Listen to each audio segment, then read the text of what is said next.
Hello, welcome back to my channel. I wanted to share a very personal topic with you guys. Is how my childhood messed me up.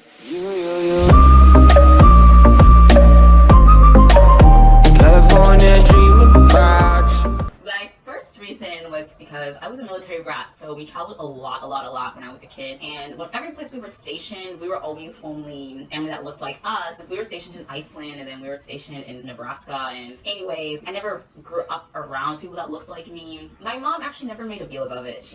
We never talked about it. It was never a problem.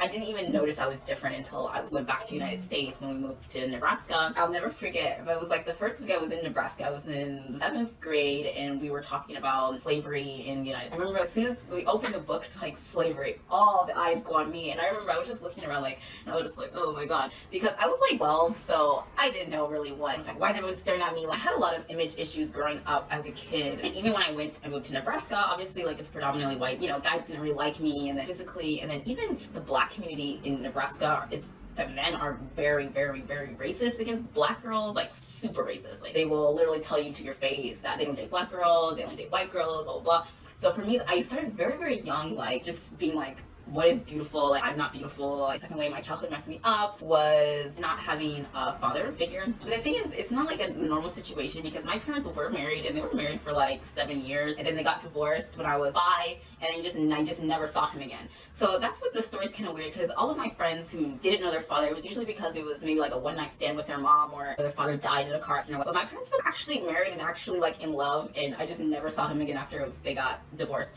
I mean, only like my mom would force us to go see him. So to this day, he sends me a card every year for my birthday. I think he even added me on Google Circles, and I was like, we have no relationship, we do not talk. Like, I had really bad trust issues with men. I didn't trust men. I had a lot of issues since I knew who my father was, and I knew he was alive, and I knew he was actually very close to where we lived. Did not care about it. So when I was actually in high school, I became like a really big man eater, which I'm gonna do another video about that later. But I just had a lot of issues with men, and I took it out on boys my age that was like trying to play. It was a very interesting period of my life when I was going through this phase. And the third reason my childhood really messed me up as an adult, being raised in a very strict religious environment. In the black community, church is more than just religion. It's a community. I remember going to my grandma's church, and we'd be there literally for 4 hours, from 9 in the morning until like 2 in the afternoon, because it's not really only church. You go there, you hang out with your friends, you eat, you're singing. It's a half-day event. When I was a kid, I was in religious things like 4 times a week. All of my friends were from the church or from school. I remember just always listening to women have to be pure, and we have to wait until marriage, and we are this figure that has to be perfect while men are just doing whatever they want. And even though no one ever said men can do whatever they want, but that's just what I saw growing up. So I went through all of high school like, oh, I'm waiting until I'm married, like I don't even want, especially since I was like this really messed up view of men anyways. I was like, I don't want a man to have joy of saying like he's been with me. And I just remember being like so in love with my high school sweetheart. We were together for 5 years, and we never ever did anything because I was so in my head, oh my god, I'm gonna go to hell, I'm a slut if I ever do anything with my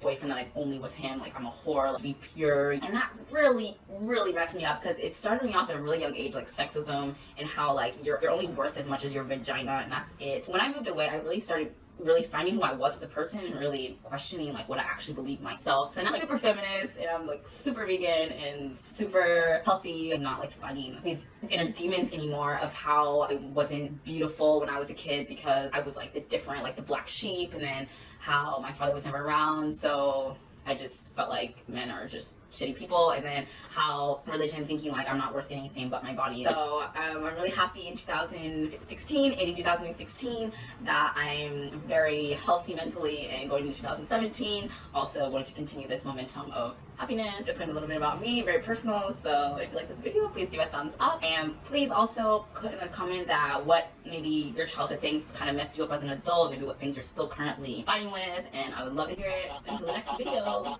bye bye.